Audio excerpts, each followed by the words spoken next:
They thought it was going to be the easiest bust of their careers. Two officers in a corrupt precinct saw a black man in a luxury car and saw nothing but a target. They laughed while they cuffed him. They mocked his suit. They ignored his calm warnings. But they forgot one crucial rule of the street. Never judge a predator by its silence. Because the man they were booking on false charges was not just a tourist, he was Director Malik Thorne, the director of the FBI. And by the time they realized who was sitting in that holding cell, it was already too late. The rain did not just fall on the winding asphalt of Interstate 95. It battered it, turning the Georgia highway into a slick, reflective ribbon of oil and water.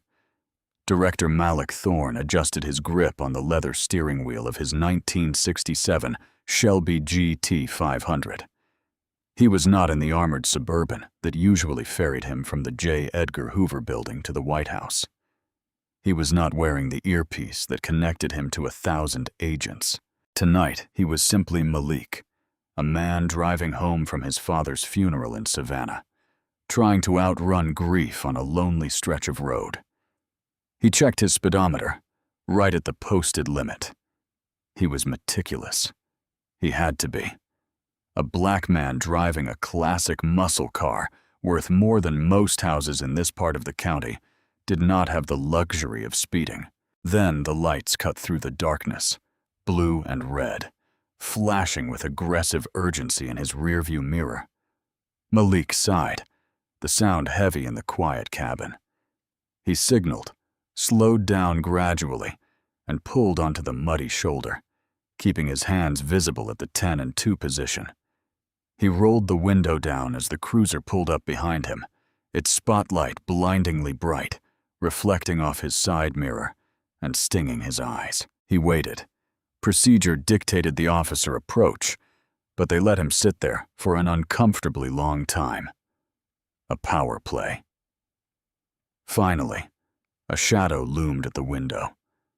Officer Corbin Hale did not look like a public servant. He looked like a bouncer who enjoyed his job a little too much. Thick neck, buzz cut, and a uniform that strained against a torso built on bench presses and creatine. Behind him, a younger, skinnier officer, Officer Tanner Reed, hovered near the taillight, his hand resting nervously on his holster. "License and registration," Hale barked, not bothering with a greeting. Rain dripped from the brim of his hat onto Malik's door panel. "Good evening, officer," Malik said, his voice a low, cultivated baritone. "My wallet is in my breast pocket. I'm going to reach for it now. I didn't ask for a narration. I asked for the ID." Malik moved slowly. He handed over the license. Hale snatched it, shining his flashlight not on the card, but into Malik's face. "Long way from home, aren't you, boy?" Hale muttered, squinting at the license. It was a word designed to get a reaction, and Malik Thorne did not react. He calculated. "I was attending a funeral, officer. I'm heading back north. In this car." Hale shined the light around the vintage leather interior. "This is a high-end vehicle. You a rapper, drug dealer, or did you just borrow it?" "It is registered in my name," Malik said calmly. "If you run the plates, you'll see that." Hale chuckled, a wet, ugly sound. "Oh, we'll run the plates, but I smell something." He leaned in, his face inches from Malik's. "Reed, you smell that? Alcohol and maybe a little weed. Step out of the car." Malik tightened his jaw. He had not had a drink in many years. "Officer, I am the director of the—" "I said step out of the car," Hale shouted, his hand dropping to his taser. "Now, or I drag you out." Malik assessed the tactical situation. He was unarmed. He was alone. Physical resistance would result in a shooting, and the body cam footage would mysteriously malfunction. The smartest play was compliance. He unbuckled his seatbelt and opened the door. The moment his Italian leather shoe touched the mud, Hale grabbed him. He spun Malik around, slamming him face first into the cold metal of the Shelby's roof. "Stop resisting!" Hale screamed for the benefit of the dash cam. "I am not resisting," Malik said, his cheek pressed against the wet metal. "I am informing you that this is a mistake. Check my credentials in the wallet." "I don't care who you think you are," Hale hissed, wrenching Malik's arms behind his back with painful force. The handcuffs clicked tight. Too tight. "You're in Oak Haven County now. My county." He shoved Malik toward the cruiser. Reed grabbed the wallet from the car seat and tossed it onto the dashboard of the squad car without looking at it. "We're impounding the car," Hale said, grinning as he shoved Malik into the cramped, vomit-smelling back seat of the cruiser. "Civil asset forfeiture. Looks like the sheriff's department just got a new drag racer." Malik sat in the darkness, the hard plastic seat digging into his back. He watched through the wire mesh as Hale high-fived Reed. They were laughing. They were actually laughing. Malik closed his eyes and exhaled slowly. He memorized the badge number pinned to Hale's chest. He thought, "Enjoy the laugh. It will be your last." The Oak Haven police station was a relic of the mid-century, a brick block of humidity and fluorescent lights that buzzed like dying flies. It smelled of stale coffee, floor wax, and despair. Hale paraded Malik through the bullpen like a trophy buck. He shoved him toward the booking desk, where a bored sergeant named Everett Crow was eating a glazed donut.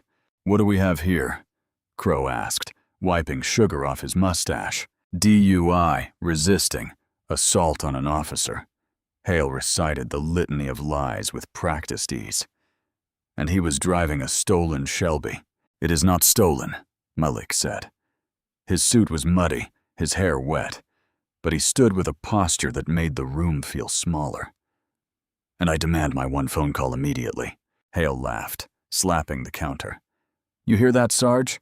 He demands it. You think this is law and order? You get a phone call when we're done processing you, and right now the system is down. Ain't that right, Reed?"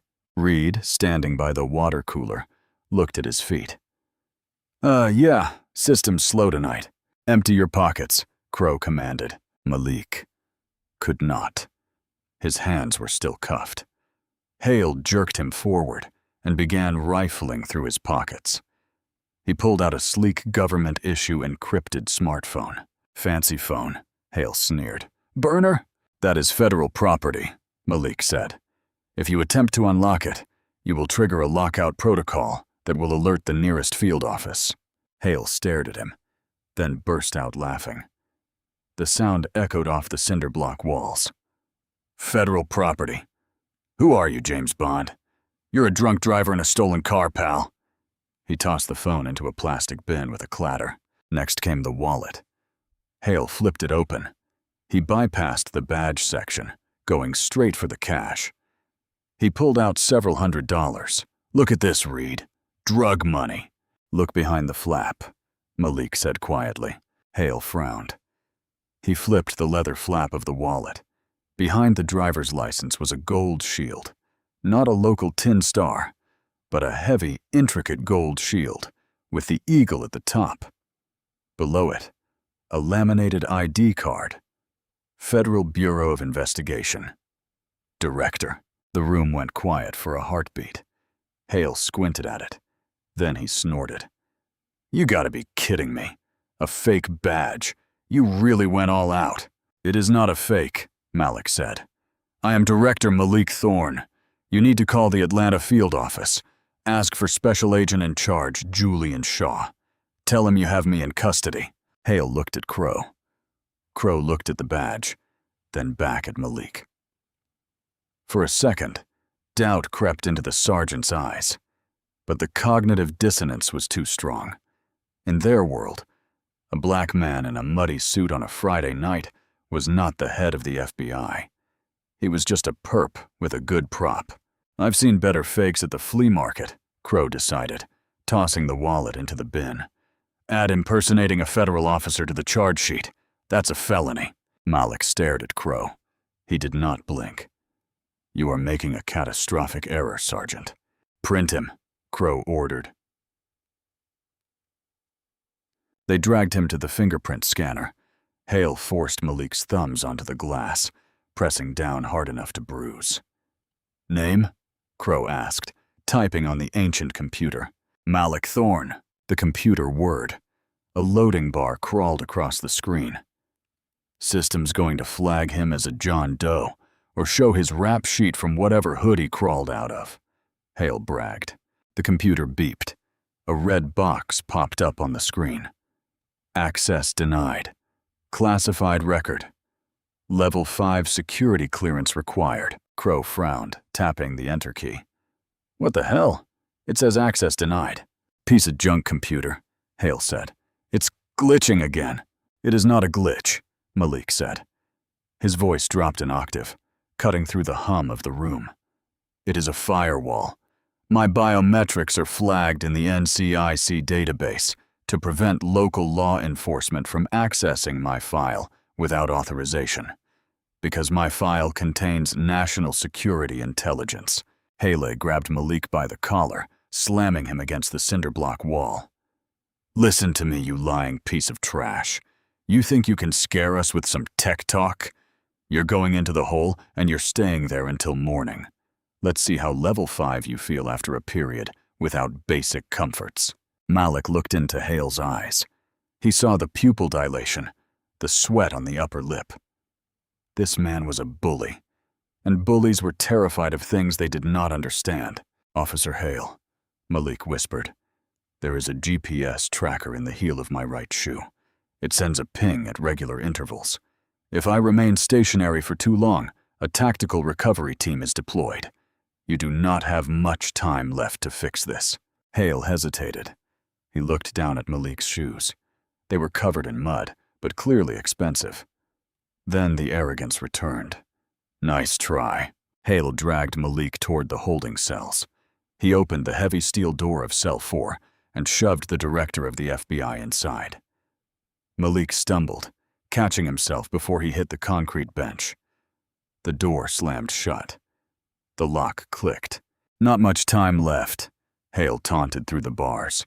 I'll be counting the seconds. He walked away laughing. The lights in the hallway flickered. Malik straightened his jacket. He brushed the dust off his lapel. He looked around the small, filthy cell.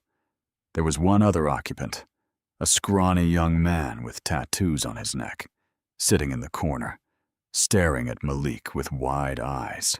What are you in for? The young man asked. Malik sat down on his bench, crossing his legs with the elegance of a man sitting in the Oval Office. He looked at his watch. I'm here, Malik said calmly, to clean house. Time crawled by in a haze of misery. The station was cold, kept at a temperature designed to break the spirit. Lunch was a bologna sandwich on stale white bread, delivered by Officer Tanner Reed, the rookie. He looked tired. The arrogance from the roadside stop had faded, replaced by the nervous energy of a man who knew something was not right. Reed slid the tray through the slot. Here. Malik stood up and walked to the bars. He did not take the food. He looked Reed in the eye. Officer Reed, Malik said softly. You have a family? Reed blinked, startled.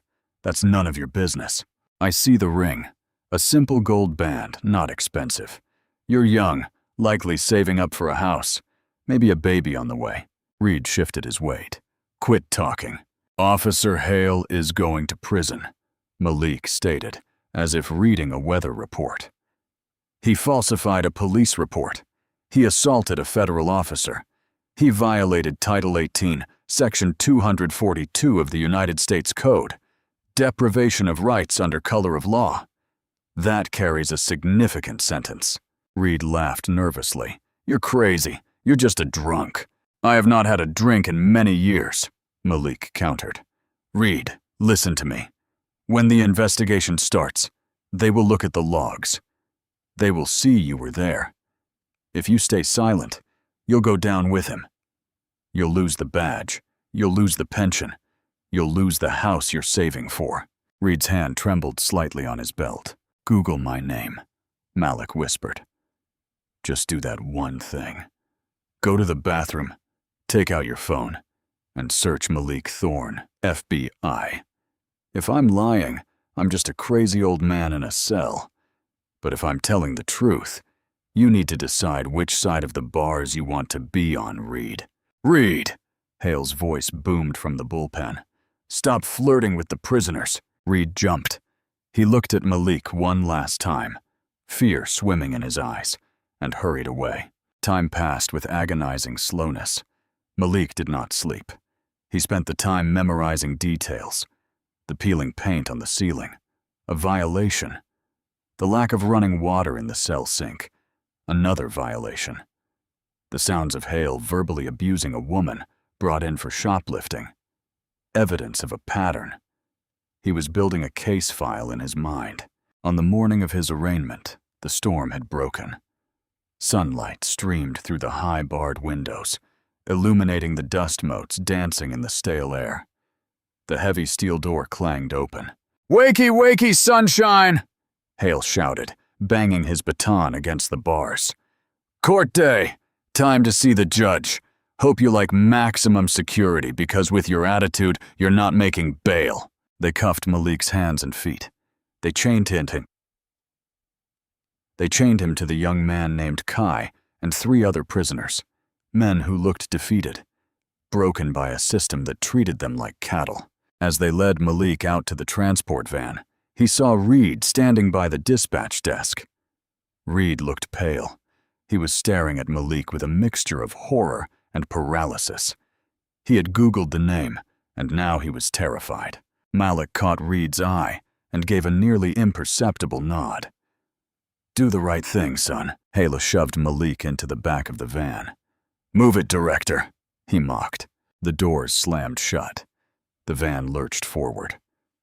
They were heading to the Oak Haven County Courthouse. The courthouse was a grand, white-pillared building that tried to look like justice, but felt like a plantation house. The holding pen in the basement was even worse than the police station. Crowded, loud, and smelled of bleach and sweat. At the arraignment, a young woman in a rumpled gray suit hustled into the interview area. She carried a stack of files so high she could barely see over them. This was Lena Shaw, the public defender. She looked like she had not slept in days. She called out names, handing out plea deals like flyers. "Johnson, time served plus fine. Smith, probation. Thorne." Malik stepped forward. The chains rattled. Lena glanced at the file, then up at him. She paused. Malik stood out. Even in a dirty, wrinkled suit. Even in chains, he possessed a gravity that the other men lacked.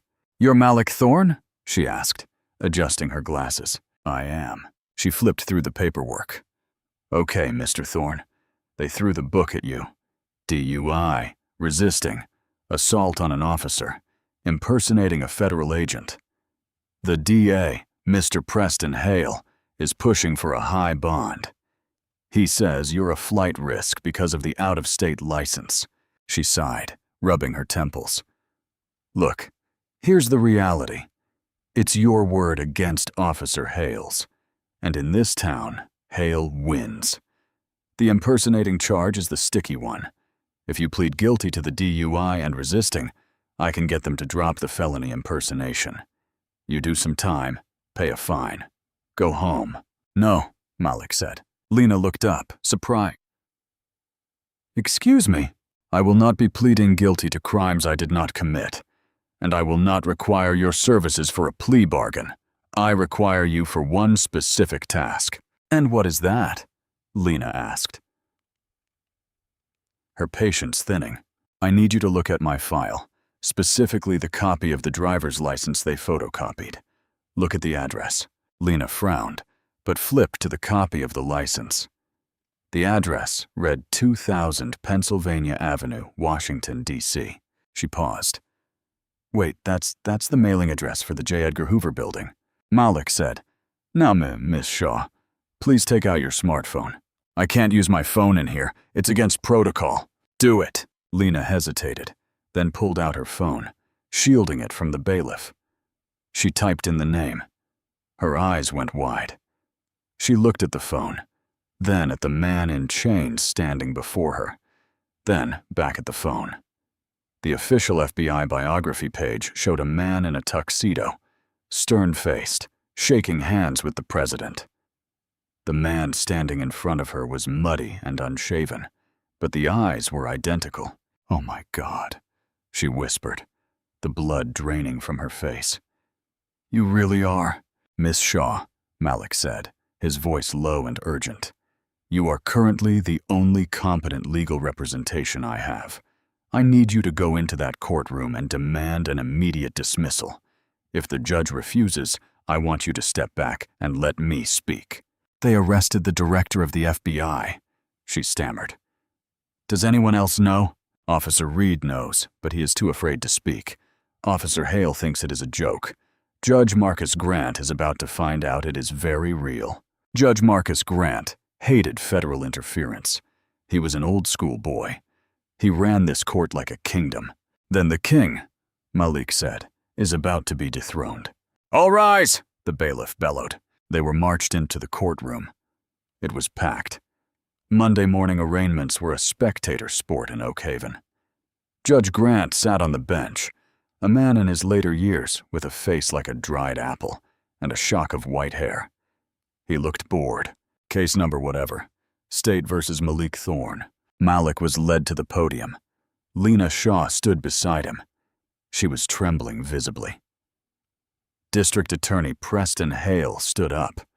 He was a slick man in a cheap suit, twirling a pen. "Your Honor, this is a serious one.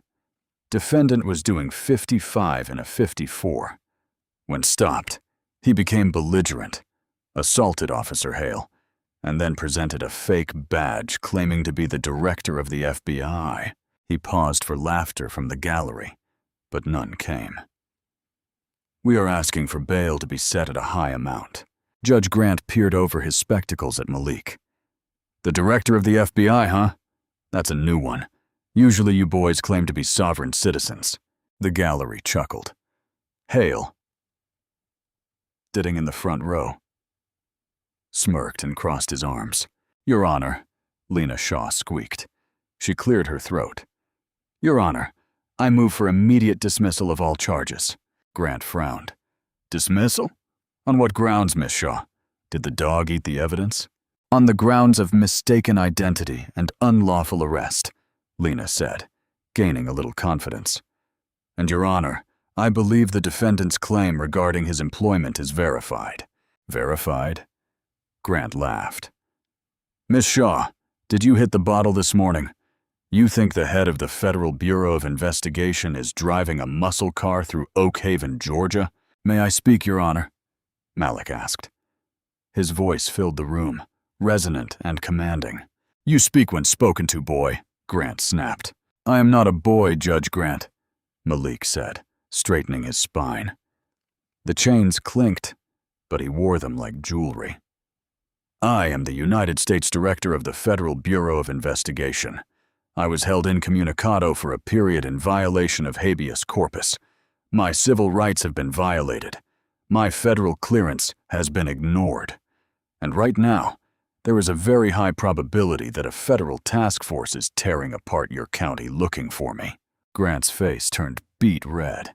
He slammed his gavel. "One more word out of you, and I'll hold you in contempt. You think you can come into my town and threaten me?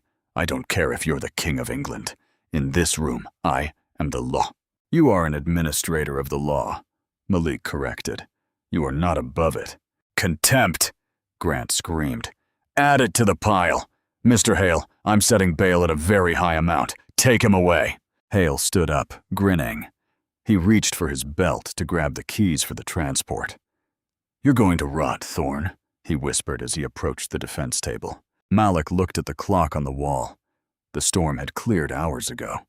The GPS signal would have reconnected the moment he stepped out of the police van and walked into the courtyard. Wait for it, Malik thought. "Get moving," Hale said, grabbing Malik's arm. It was not thunder. It was the sound of the double mahogany doors at the back of the courtroom being blown off their hinges. The entire room jumped. Judge Grant dropped his gavel. Through the smoke and debris, a phalanx of figures emerged. They were not local deputies. They were clad in full tactical gear, wearing windbreakers with bright yellow letters, FBI. In the center of the formation walked Special Agent in Charge Julian Shaw. He did not look happy. Behind him were several men in suits, moving with the terrifying precision of a pack of wolves. The courtroom froze. The silence was absolute. Agent Shaw walked down the center aisle, his boots thudding on the carpet. He ignored the bailiff. He ignored the prosecutor. He walked straight to the defense table. Officer Hale, still holding Malik's arm, looked at the agents, then at Malik. His grip slackened. His face went the color of cottage cheese. Agent Shaw stopped in front of Malik. He looked at the handcuffs. He looked at the mud on the suit. Then, slowly, terrifyingly, he turned his gaze to Hale. "Get your hands," Shaw said, his voice shaking with suppressed rage. "Off my director!" The silence in the Oak Haven County courtroom was absolute, broken only by the hum of the air conditioning and the heavy, panicked breathing of Officer Corbin Hale. Special Agent in Charge Julian Shaw stood nose to nose with the corrupt officer. Shaw was a man carved from granite, a veteran of counterterrorism units. And right now he looked ready to dismantle Hale with his bare hands. "I said," Shaw repeated, his voice dangerously quiet. "Get your hands off him." Haley snatched his hand away from Malik's arm as if he had touched a hot stove. He stumbled back, bumping into the prosecution table. "I was just following procedure. I didn't know." "Search him!" Shaw barked to the team behind him. Two tactical agents swarmed Hale. They kicked his legs apart, slammed him against the table, and stripped him of his service weapon, his taser, and his cuffs. "Hey!" Judge Grant shouted, finally finding his voice. He stood up, his face a mask of purple indignation. "What is the meaning of this? You can't just barge into my courtroom with guns drawn. I'll have you all held in contempt. Bailiff, arrest these men." The bailiff, an overweight man near retirement, looked at the FBI agents armed with MP5s and tactical armor. He slowly raised his hands in the air and stepped back against the wall. "I ain't doing nothing, Judge." Malik Thorne stood up. He held out his wrists toward Agent Shaw. "Keys," Shaw demanded. Looking at the bailiff scrambled to toss the keys to Shaw. Shaw unlocked the handcuffs with a gentle click. Malik rubbed his wrists. The red marks were deep, cutting into the dark skin.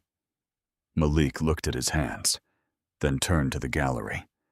He looked at the court reporter, the stunned citizens, and finally, the trembling Lena Shaw. "Miss Shaw," Malik said, his voice calm but projecting to the back of the room. "Thank you for your advocacy. You may step down. I will be representing myself from this point forward." He walked toward the bench. He did not ask for permission. He moved with the predatory grace of a man who owned the very ground he walked on. "Judge Grant," Malik said, "under the authority vested in me by the United States Department of Justice, and pursuant to the Federal Supremacy Clause, I am declaring this courthouse a federal crime scene." "You can't do that," Grant sputtered. "This is a state court. You have no jurisdiction." When a local municipality uses its judicial system to kidnap a federal official, extort money, and falsify evidence, it ceases to be a state matter and becomes a federal conspiracy, Malik replied coldly. "Agent Shaw, secure the exits. No one leaves. Seize the court stenographer's records. Seize the judge's laptop and arrest District Attorney Preston Hale for conspiracy to commit fraud and deprivation of rights." "What?" Hale squeaked. He dropped his pen. "Now wait a minute. I just prosecute what the cops bring me. I didn't do anything." "We'll see what your emails say, Mr. Hale," Malik said. Two agents grabbed the DA and cuffed him.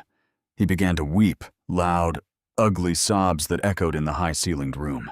Then Malik turned his attention to Officer Hale, who was currently pinned to the floor by an agent's knee. Malik walked over and crouched down, ignoring the pain in his stiff joints. He looked Hale in the eye. The bully was gone. In his place was a terrified child. "You told me I did not have much time left," Malik whispered.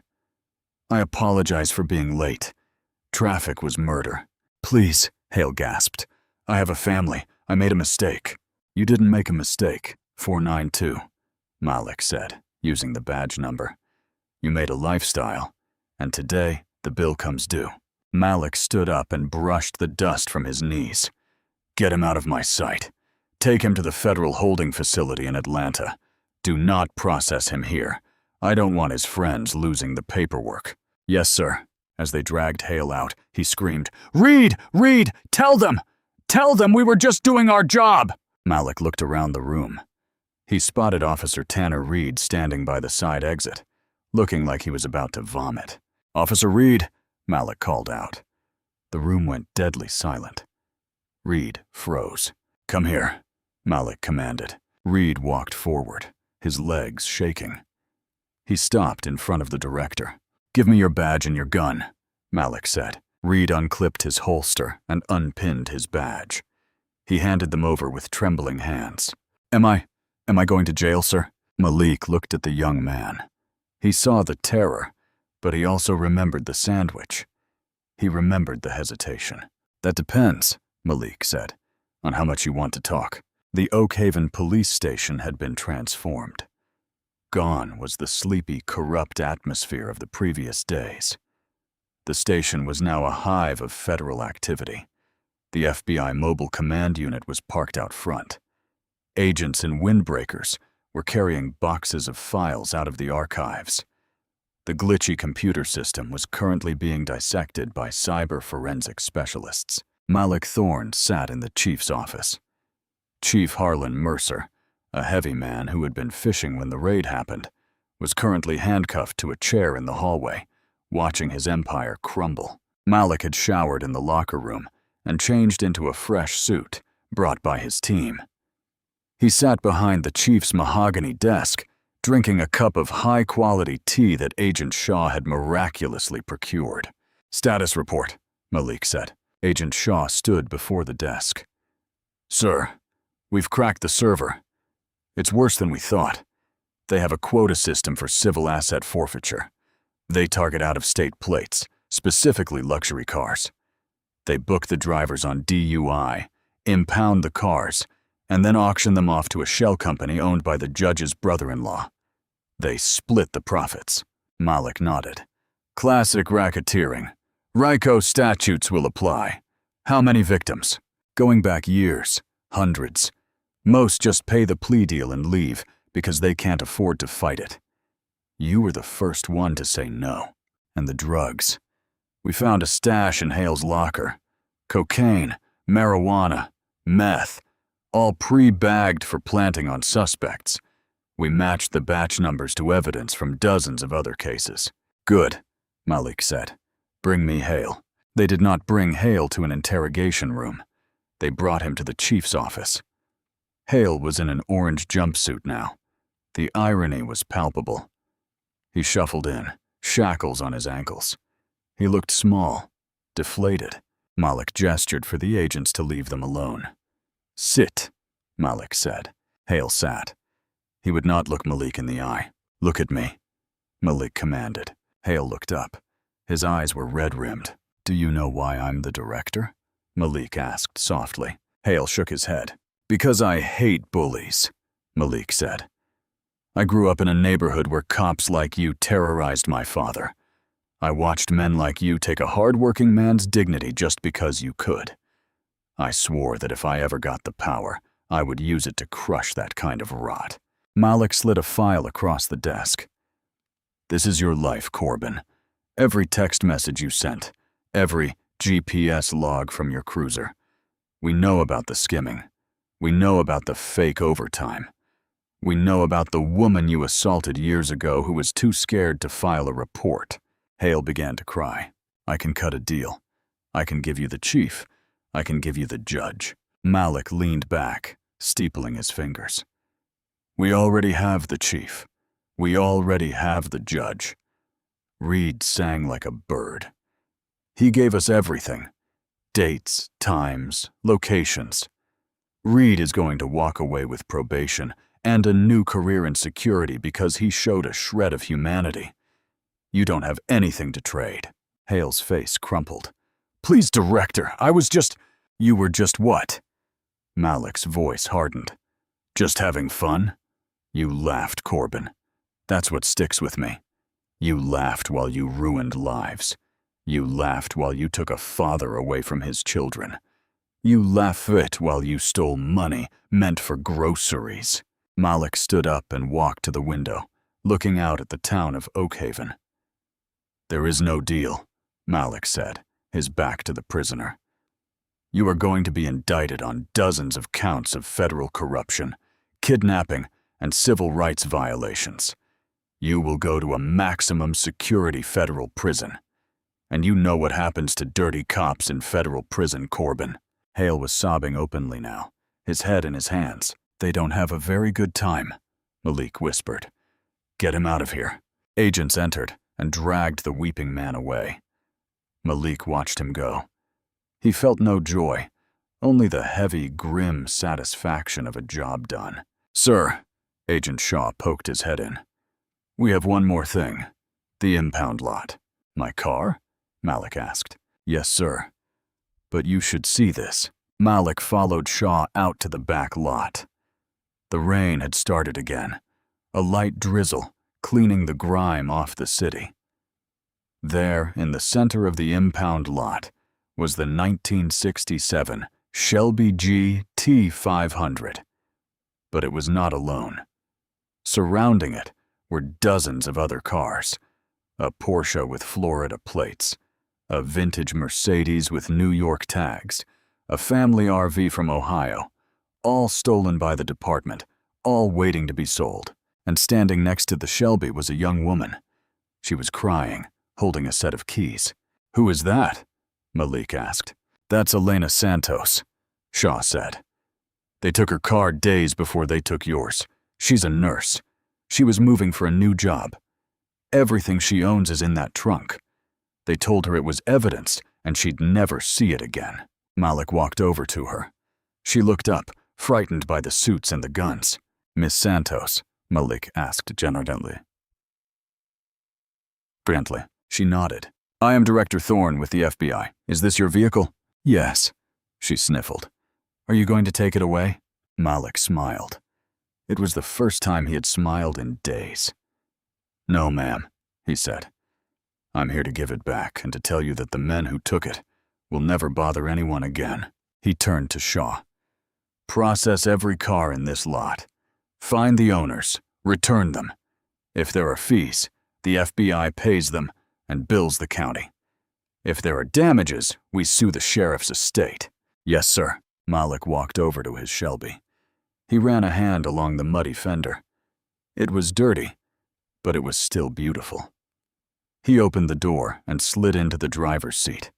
It smelled like leather and rain. He put the key in the ignition. The engine roared to life, a deep, throaty growl that shook the puddles on the ground. Shaw leaned into the window. You heading back to D.C., sir? We have a convoy ready. Malik shook his head. No convoy, Julian. I think I'll finish the drive myself. I have a lot to think about. Sir, with all due respect, is that safe if I'm out as at off? Malik looked at the badge sitting on the passenger seat. Then he looked at the ruins of the Oakhaven Police Department. I think, Malik said, that the roads are a little safer today than they were yesterday. He shifted into gear, the tires spinning slightly on the wet pavement, and drove out of the gate, leaving the wreckage of the corrupt empire in his rearview mirror. The storm that had battered Oakhaven, Georgia, was nothing compared to the digital hurricane that made landfall in the time that followed. It did not begin with a press conference or a grand announcement. It began with a single click. A junior analyst at the FBI's cyber division, acting on a direct internal directive from Director Thorne, decrypted the dashcam file from Cruiser 492. He scrubbed the metadata, redacted the faces of bystanders, and uploaded the raw file to the Bureau's public transparency portal. From there, the internet took over. By morning, the video had migrated from government servers to X, Reddit, and YouTube. It trended globally within hours. The footage was grainy, washed out by the rain and the glare of the headlights, but the audio was crystal clear. The world heard the wet thud of Malik Thorne's face hitting the hood.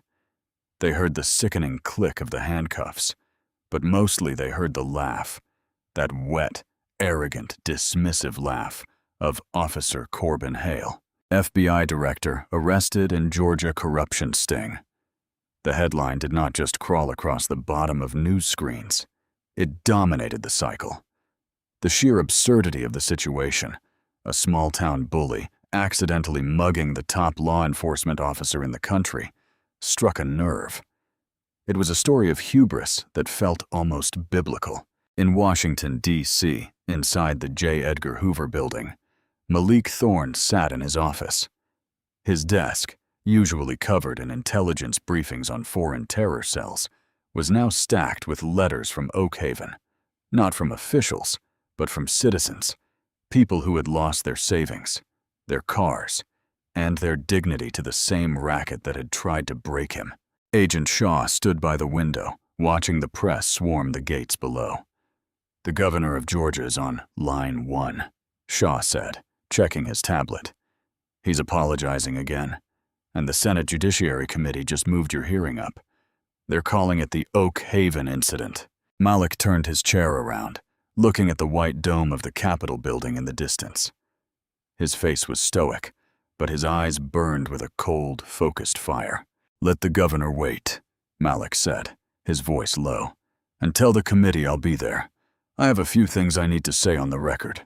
While the media circus raged, the reality on the ground in Oak Haven was a surgical dismantling. The Department of Justice did not just prosecute the corrupt precinct, they hollowed it out. Federal agents and windbreakers swarmed the courthouse like white blood cells attacking an infection. They carried out boxes upon boxes of files, years of fraudulent traffic stops, coerced plea deals, and lost evidence. Judge Marcus Grant, the man who had screamed that he was the law, sat in the silence of his sister's basement counties over. He was wearing an electronic ankle monitor that blinked a steady, mocking green. His assets, the sprawling lake house purchased with civil asset forfeiture funds, the fishing boat, the offshore accounts, had all been frozen. The king of Oak Haven had been dethroned, stripped of his robe, and left to watch his empire crumble on the evening news. But the hardest, coldest karma was reserved for the man who started it all. And at a high-security federal penitentiary, inmate Corbin Hale sat on the edge of his bunk in the protective custody wing. The other inmates knew who he was. In prison, there is a rigid hierarchy. Dirty cops are treated like prey. Hale looked years older than the man who had stood in the rain that night. The muscle he had built in the gym to intimidate teenagers was fading, replaced by the gaunt, hollow look of a man living in perpetual cortisol shock. A guard, a federal officer who looked at Hale with open disgust, slid a letter through the slot in the steel door. Hale picked it up. His hands shook. It was from his wife. He opened it, hoping for a lifeline, hoping for news about the appeal. The letter began. "The bank took the house. The lawyers took the savings. I can't do this anymore. I'm taking the kids to my mother's. I don't want them to have your last name. Please don't write to us." Hale stared at the paper until the words blurred. He crumpled the letter in his fist. He closed his eyes and tried to remember the power he used to feel. He tried to remember the rush of adrenaline when he pulled someone over, but all he could hear was Malik Thorne's voice echoing in the cramped cell. "You did not have much time left." He had laughed then. He was not laughing now. Hale curled up on the thin mattress facing the wall as the long, dark night of his sentence stretched out before him. In the time that followed, the Senate hearing room was packed to capacity. The air was thick with the scent of floor wax and old money. Shutters clicked furiously as Malik Thorne took his seat at the witness table. "Director Thorne," Senator Collins began, leaning into his microphone. Collins was an old-school politician, the kind who disliked federal interference in state matters. "What happened to you was a travesty. No one disputes that. But some of my colleagues are concerned about the scale of your response. You effectively deployed a paramilitary force to a local courthouse. You seized a town's entire judicial infrastructure. Was that truly necessary for a traffic ticket?" Malik adjusted the microphone. He looked at the senator. Then he looked directly into the camera lens.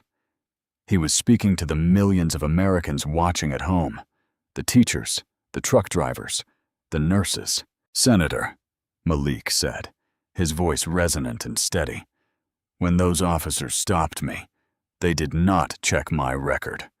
They did not ask for my story. They saw a black man in a car they wanted, and they saw a target. They saw revenue, and they laughed." The room went deadly silent. "I did not deploy that task force for myself," Malik continued, his voice rising with controlled passion. "I could have made a phone call. I could have had them fired and been back in D.C. for dinner. But I sat in that cell, thinking about the people who can't make that call. I thought about Elena Santos, a nurse whose car was stolen by badge number 492. I thought about the young man in the cell next to me who was arrested for walking home from a late shift." Malik leaned forward.